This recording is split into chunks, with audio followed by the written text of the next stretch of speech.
Jadi kita itu harus hati-hati dalam menanganinya. Bagaimana solusinya? Ya kita tidak boleh memijit di sekitar perut begitu. Artinya kita itu tidak boleh mendekan-dekan seperti ini di perut kita itu ya. Jangan sampai melakukan seperti itu. Yang harus kita lakukan adalah kalau kita sedang nyeri-nyeri badan gitu, usahakan dipijat bagian belakangnya saja, di punggung, di ini ya, di pinggang, di belikat, semuanya dipijat ya, bukan di area perut ya. Usahakan di area perut itu jangan dipijat. Kalau mau dipijat di area dada saja ya, itu dipijat-pijat sedikit-sedikit gitu, tekannya jangan terlalu tekan gitu, sedikit-sedikit. Biasanya kalau masih parah itu di bagian dada juga rasanya juga nyeri begitu ya. Jadi usahakanlah untuk semua penderita asam lambung, mohon ya hati-hati kalau masih parah-parahnya. Kalau misalnya lagi tidak takut lagi takut jalan, lagi nggak enak tidur, mules-mules terus perutnya ya, dan juga kadang-kadang mual muntah ya, sering keringat dingin, itu jangan sampai memijit perut ya, jangan sampai itu dilakukan ya, karena itu resikonya sangat fatal ya. Ya bisa berakibat mudah-mudahan saja tidak terjadi. Akibatnya itu bisa terjadi kalau kita keseringan terlalu memijat terus, ditekan-tekan terus di perut kita, akhirnya lambung kita itu bisa bocor. Kalau itu terjadi maka kejadiannya akan fatal pemirsa ya. Ya semoga aja teman-teman semua bisa mengerti apa yang saya masukkan ini. Ya semoga saja Anda tidak melakukannya ya. Lakukan cara lain aja. Itu yang seperti saya sampaikan, pijat di bagian belikat, di pinggang ya. Pokoknya di bagian belakang semua ya. Jangan dipijat di bagian depan. Kalau ingin dipijat bagian depan itu di bagian dada saja. Ya, bagian di dada saja, bukan di perut ya. Yaitu. Bagaimana? Karena waktu itu perut kita itu, lambung kita juga masih leket ya. Jadi tidak boleh tekan-tekan karena itu waktu itu masih luka, masih radang begitu ya. Bayangkan saja ya. Ya kita bayangkan saja kalau masih luka kan tidak boleh ditekan-tekan. Walaupun luka di luar, kalau kita tekan-tekan terus biasanya kan lebih lebih parah lagi artinya ya gitu. Jadi usahakanlah itu dihindari begitu. Dan juga jauhi makanan pantangannya ya. Oke pemirsa, sebelum kita melanjutkan pembahasan kita, saya akan mengajak Anda dulu untuk yang belum subscribe ke channel ini, mohon dengan keikhlasan hatinya ya, mohon dukungannya juga ya. Silakan subscribe. Kalau sudah ya, silakan di like kalau dirasa video ini bermanfaat untuk Anda, di like ya. Dan juga mohon bantuannya untuk dibagikan ke teman-teman Anda di mana saja yang masih menderita asam lambung, dan semoga teman-teman Anda juga ikut sembuh sama seperti Anda juga dan saya ya. Oke, kita akan bercurhat di siang hari ini bersama saya Marmoci Kota Berkot. Dan sebelum melanjutkan pembahasan kita, kita saksikan yang mau lewat ini. Cus!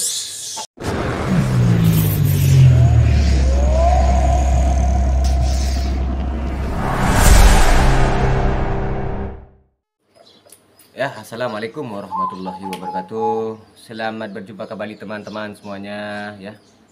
Terutamanya tantretan madhure sedaja. Seperti kau hormatin ben sayangin ya. Semuanya teman-teman semua, para pecinta channel Orang Madura dimanapun saja Anda berada, yang kami hormati dan kami cintai. Selamat berjumpa kembali dengan saya Marmoci Kota Pelkot dalam pembahasan kita kali ini, yaitu tentang pijat-pijat di area perut. Itu kalau masih mengalami tukak lambung ya, atau radang di lambung ya, biasanya rasanya itu kalau radang lambung ya perihnya masih ada gitu ya. Setiap makan atau sudah makan juga terasa perih, itu masih radang di lambung ya, karena peradangan yang terjadi itu, makanya asam lambung kita itu makin meningkat begitu. Jadi jangan makan yang mengandung asam, seperti contohnya ya makanan yang mengandung zat asam itu misalnya dari buah-buahan itu, mangga yang mentah itu ya, itu dihindari dulu biar cepat sembuh asam lambung yang yang tinggi itu bisa berkurang begitu, sehingga kita bisa cepat sembuh begitu. Juga untuk yang masih mengalami tukak lambung ya, masih luka di lambung ya, usahakan, biasanya kalau luka di lambung itu orangnya lemes walaupun sudah makan ya begitu. Juga lagi merasakan badan itu ninu-ninu semua, nyeri-nyeri semua, telapak tangan, telapak kaki, pokoknya seluruh badan ini merasa nyeri begitu. Saya sudah merasakan seperti itu dulu ya, waktu masih lambung saya masih luka. Terus juga merasakan keliengan, sempoyongan, kayak gempa bumi ya, itu saya pernah merasakan juga ya. Pokoknya sangat menderita sekali ya. Pokoknya kita sabar saja ya teman-teman semua ya. Ikhlaskan saja, jalani saja, dan sambil berusaha. Begitu saja kuncinya. Dan hindari makanan-makanan yang memicu perut kita menjadi sakit ya. Ya, seperti gorengan hindari dulu, dan juga mie instan ya. Hindari juga. Juga kopi ya, dan juga teh yang mengandung banyak kafein ya. Kalau ada yang merokok juga kurangi merokok ya.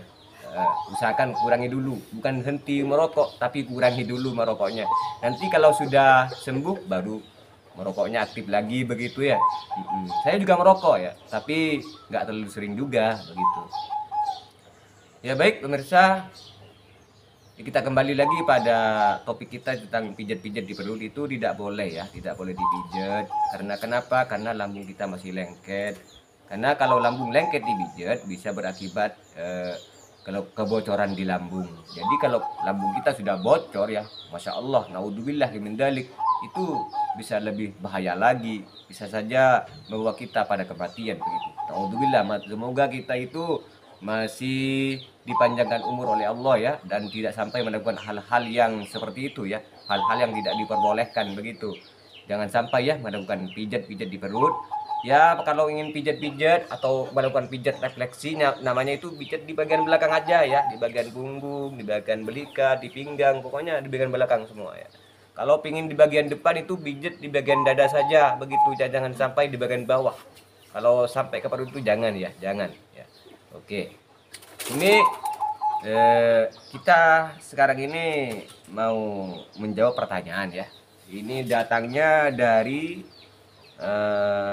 akun yang bernama Muhammad Kuda. Ini, Assalamualaikum warahmatullahi wabarakatuh. Waalaikumsalam warahmatullahi wabarakatuh.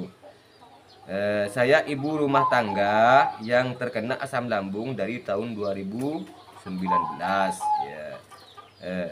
Terus katanya dia itu sudah USG, sudah mengalami sensasi, terus dijalani semua, melewati sensasi yang dirasakan begitu, yang 1001 sensasi ya.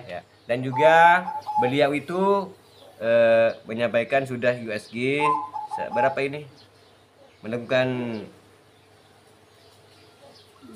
sudah 2 kali EKG dan 3 kali USG gitu. Terus hasilnya normal katanya. Yang ingin ini disampaikan ini,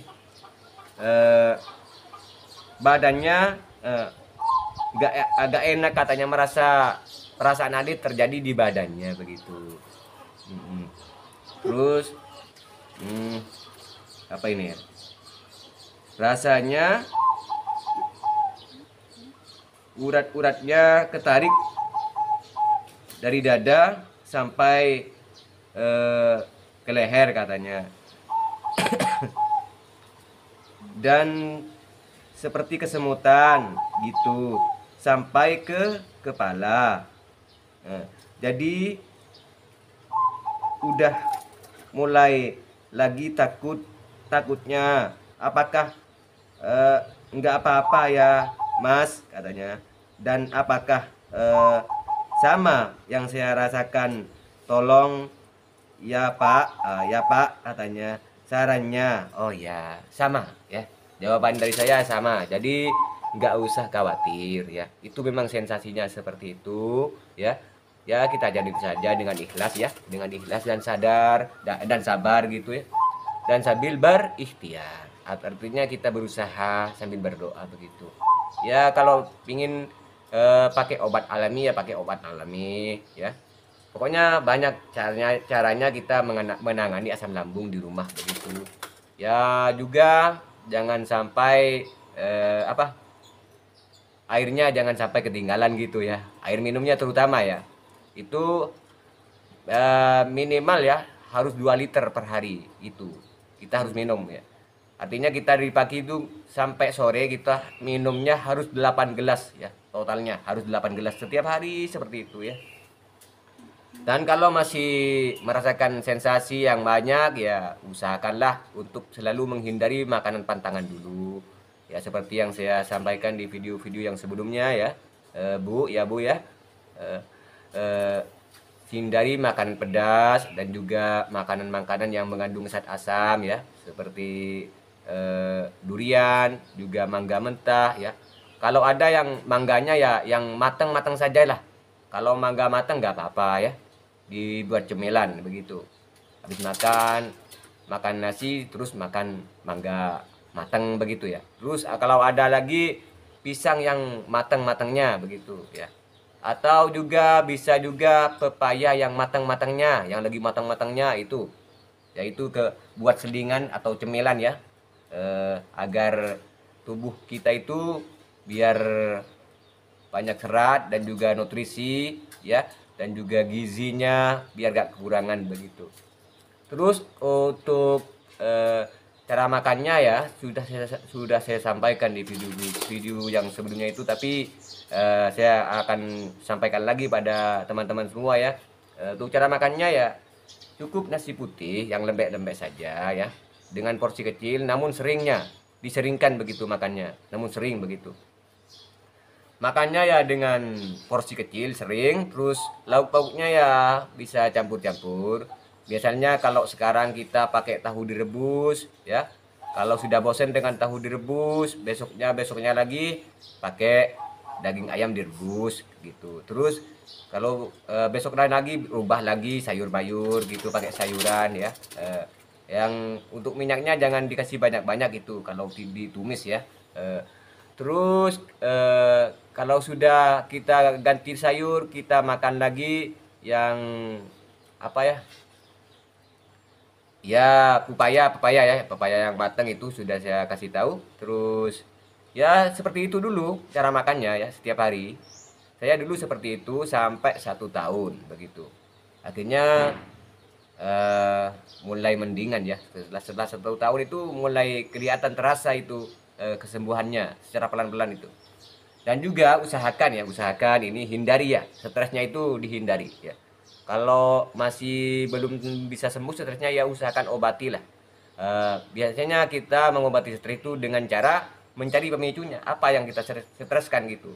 Ya contohnya kita stres karena pekerjaan misalnya, ya kita harus obati dulu stresnya itu ya. Carilah pekerjaan yang tidak membuat kita stres gitu. Artinya harus ganti pekerjaan begitu kalau bisa ya. Kalau tidak bisa ya bagaimana caranya kita melobi pikiran kita agar kita tidak stres dengan pikiran kita gitu ya. Kalau bisa ya cari pekerjaan yang tidak bisa membuat kita stres begitu, biar agar proses pemikiran kita itu agak lebih ringan, artinya tidak stres begitu itu.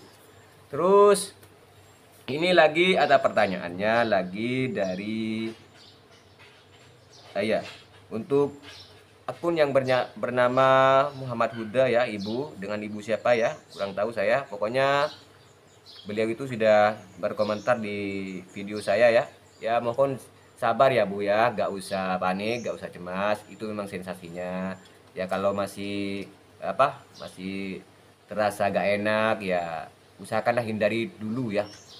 Jangan sampai makan makanan pantangan dulu ya, hindari dulu sampai benar-benar merasakan sembuh begitu.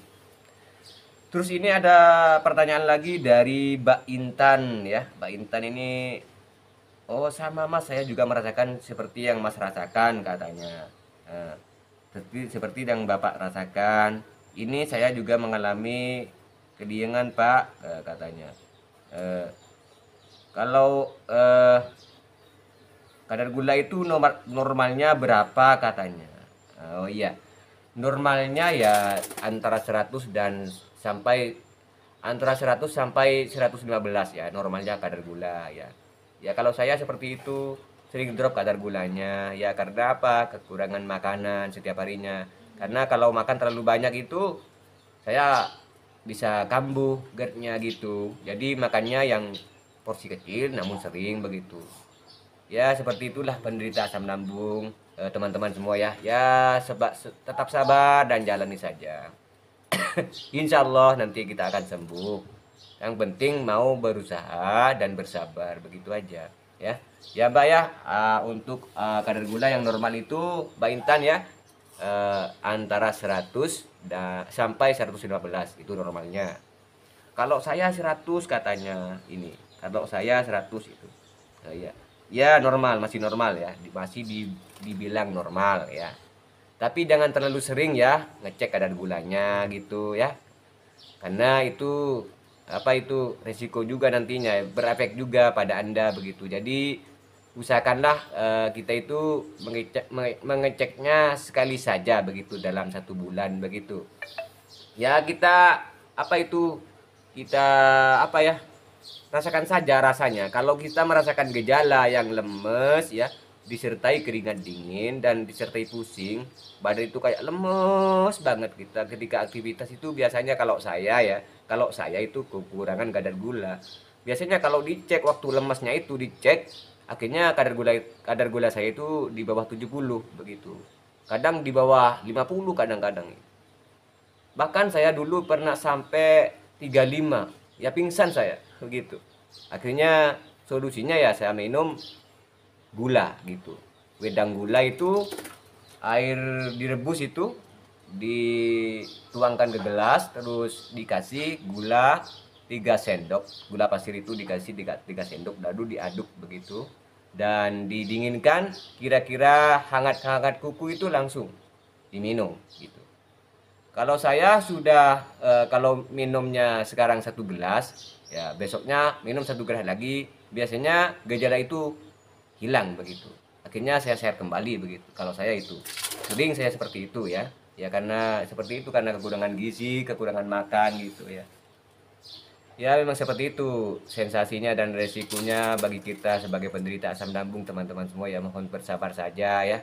Artinya kita tidak boleh panik, gak usah cemas ya. Banyak loh teman-teman kita yang kena ya, yang sama-sama merasakan tidak nyamannya hidup ya, tidak nyamannya beraktivitas karena mengalami gangguan asam lambung. Ya. Dulu saya parah banget teman-teman ya. Saya bukan hanya yang fungsional kena dispepsianya, tapi yang organik. Ya, asam lambung organik saya, luka di lambung, tukak lambung. Masya Allah ya, sudah saya sampaikan di video yang sebelumnya itu ya. Ya seperti itu rasanya ya. Ya, jadi saya bersabar dan tetap berdoa pada Allah ya. Dan menjalaninya dengan keikhlasan hati begitu, sambil melakukan pengobatan herbal ya, juga obat dokter saya jalani semua begitu. Iya. Ya, mungkin seperti itu dulu ya. Saya menjawab pertanyaan Anda. Semoga teman-teman semua ya bisa segera cepat sembuh. Kalau kita konsisten dalam menjaganya, insya Allah kita akan cepat sembuh ya dari penyakit ini. Yang penting sabar dan jangan stres. Jangan selalu memikirkan tentang penyakit ya, agar tidak stres ya. Ada juga yang stres karena penyakitnya ada ya. Saya juga dulu mengalaminya ya, teman-teman semua ya. Stres karena penyakitnya yang tidak kunjung sembuh begitu. Saya pikirkan terus, dirasa-rasa tiap hari begitu. Akhirnya saya stres juga karena penyakit saya begitu. Walaupun nggak stres dengan pekerjaan, saya stres dengan penyakit saya juga waktu itu ya. Iya. Jadi jangan sampai seperti itu. Kita harus mengelola pikiran kita dan juga istirahat yang cukup ya. Ya kalau bisa ya istirahatnya diperbanyak begitu. Ya misalnya siang istirahat siang, boleh tidur siang ya, tapi jangan tidur terus dari pagi sampai sore, jangan gitu ya. Artinya kita harus mengaturnya jam istirahatnya begitu. Ya kurangi yang berat-berat begitu, pekerjaan yang berat-berat itu kurangi dulu ya. Kerja yang ringan-ringan saja sekiranya kita mampu mengerjakannya begitu dulu ya, sampai benar-benar kita merasakan kesembuhan. Pokoknya yakinlah, pokoknya Anda akan sembuh kalau Anda konsisten menjaganya 3P-nya gitu. Yaitu menjaga pola makannya, jangan sampai memakan makanan yang dipantang begitu. Ya, makanannya untuk makanan yang dipantang sudah saya jelaskan ya. Makanan yang mengandung asam, mangga mentah, pokoknya yang mentah-mentah jangan hindari dulu ya kalau bisa ya, jangan dimakan dulu. Terus juga apa? Untuk makanan cepat saji itu hindari dulu, seperti mie instan itu hindari dulu kalau bisa ya, karena itu juga merusak lambung kita menjadi lebih parah lagi ya. Terus apa itu, minuman yang berkafein atau minuman alkohol itu dihindari ya, sejauh-jauhnya ya kalau ingin sembuh. Terus rokok juga dikurangi kalau merokok ya. Ya itu saja. Terus pola makannya ya makan yang lembek-lembek dulu begitu. Untuk buah-buahannya ya, kalau saya sampai sekarang ya hanya makai pepaya matang, terus mangga matang itu untuk cemilan saya ya. Terus pisang matang gitu. Ya boleh kita konsumsi dan buat cemilan setelah makan gitu. Agar tidak kekurangan serat tubuh kita begitu ya. Ya, ya seperti itu ya. Kalau untuk lebih jelasnya lagi, Anda bisa menonton video-video saya ya yang mengupas seputaran gangguan asam lambung, yaitu di playlist saya ya. Ya di playlist yang berjudul gangguan asam lambung GERD anxiety ke-1 dan gangguan asam lambung GERD anxiety bagian kedua begitu. Pokoknya ada 2 playlist di sana ya. Mohon masuk ke beranda YouTube saya. Atau kalau Anda pakai cara yang lain, boleh Anda mengetik di kolom pencarian YouTube ya. Ketikan kalau Anda ingin nonton dari awal ya, silakan ketik part 1 ya. Saya pandu dari sini ya, part 1, part spasi 1 asam lambung, spasi oreng, spasi madura begitu ya. Seperti yang di bawah ini ya, seperti tulisan yang di bawah ini ya. Oke. Kalau ingin cari part 2 ya, silakan ketik part 2 spasi asam lambung, spasi oreng, spasi madura begitu. Ya cukup mudah ya teman-teman ya semua ya. Langsung setelah itu klik cari atau enter begitu ya. Ya, seperti itu. Baik, teman-teman semua, mungkin sampai di sini dulu ya. Pembahasan kita di siang hari ini ya, mudah-mudahan dapat memotivasi Anda yang masih parah-parahnya, semoga cepat sembuh ya. Semoga cepat bisa beraktivitas kembali seperti semula ya. Pokoknya dari saya salam semangat saja untuk Anda semuanya yang lagi parah-parahnya, dan untuk yang sudah sembuh mohon mudah-mudahan tidak kambuh lagi dan terus bisa bekerja dan beraktivitas dengan baik. Amin ya robbal alamin ya. Terus apa ya? Ya seperti sampai di situ dulu ya. Kita sambung lagi di konten berikutnya ya. Kalau misalnya ada kata-kata yang kurang berkenan pada Anda semua teman-teman ya yang menonton saya, misalnya dari kata-kata saya yang kurang berkenan atau dari resep yang saya sampaikan kurang lengkap ya, mohon di komen saja di bawah video ini ya. Mohon diberi komentar kepada saya gitu. Nanti saya akan buatkan videonya lagi begitu ya. Kita saling curhat di YouTube ya gitu, saling meyakinkan satu sama lain agar kita itu cepat sembuh, agar tidak stres lagi tentang penyakit begitu ya. Mohon maaf atas segala kekurangan, atas segala kesalahan kalau ada ya. Kalau dirasa video ini bermanfaat ya, mohon di like dan di sharing pada teman-teman Anda semua agar sama-sama sembuh ya dari penyakit gangguan asam lambung ini ya gitu. Baik pemirsa semuanya, saya Marmuci Kota Pelkot undur diri dulu dari hadapan Anda semuanya. Sampai jumpa di konten berikutnya.